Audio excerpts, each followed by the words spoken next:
So Wings started being formed over 27 years ago by three very people who were cognizant of what was going on in their community. And one of those people did something that I normally would not recommend. He gave a hitchhiker a ride. It was Guy.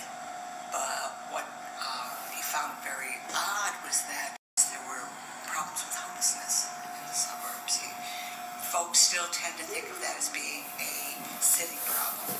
You go down the city, you see a number of interesting people that kind of stand out as something not quite right with them, or they'll say that they're homeless. But there are large groups of homeless in the suburbs. Just because it looks nice doesn't mean that there aren't problems. And the biggest group then and now are women and children. Like Beth said, the largest group impacted by homelessness and domestic violence are women and children. And when we were doing our research about these issues, we looked at two different communities for the importance of each of these, and we looked at the community around us, specifically the northwest suburbs, and then how this would be important for us as a survey group, me, Meg, and Steph. And so when we were looking at the community importance, one of the main things that we saw was the lack of awareness that Wings seemed to have. They did have a lot of following from church groups and other various organizations and businesses, but just in general, they still lacked a lot of items from the community that I know we could be providing. Another important thing that we saw was that there's not really a specific way to end the cycle of homelessness and domestic violence, but Wings does provide really great options to help the people who are victims of domestic violence and homelessness. And so they provide immediate and long-term assistance for a max up to 2 years.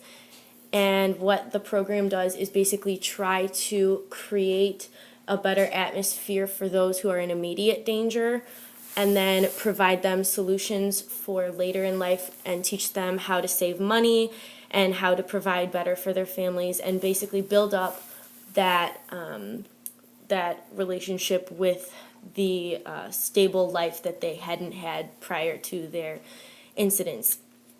And then for domestic violence, we found that it kind of goes hand in hand with the homelessness because they do not have that shelter.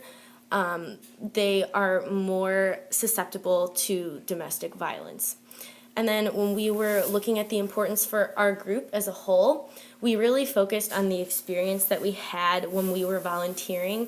Specifically, when we were at the parsonage, I know that we saw a lot of shoppers come in, and although we didn't get to have long, drawn-out conversations with them, we did witness how appreciative they were of all the work that we were doing and what Beth was doing for them, the woman we were working with.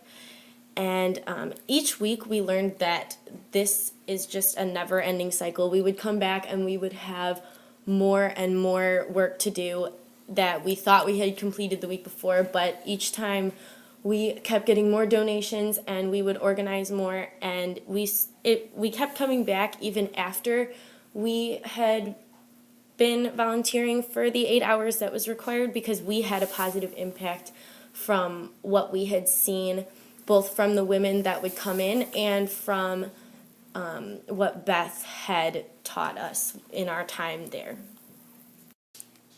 So as far as what we did while we were actually volunteering, we started off sorting school supplies, and then we organized food and clothes and gifts and household products that often get forgotten, such as toilet paper, diapers, paper towels, dishwasher, detergent, anything like that.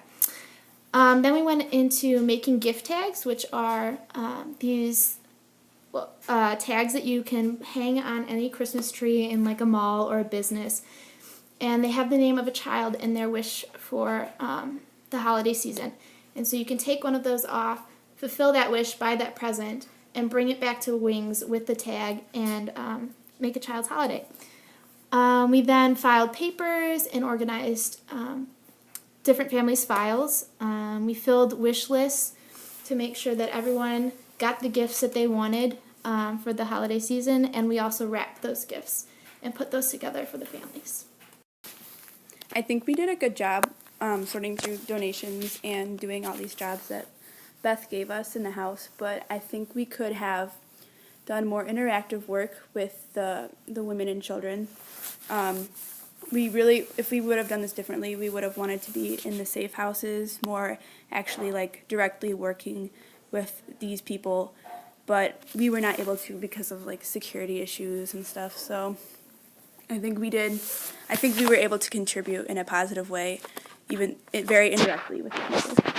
You know, we help with food, we help with supplies, we help with finding other services that folks need, and we offer tools to our women. It's up to them to use the tools. I can't make anyone succeed. I can only say, this is what we got, and we will help you, but you have to do it. It's not me doing it for you.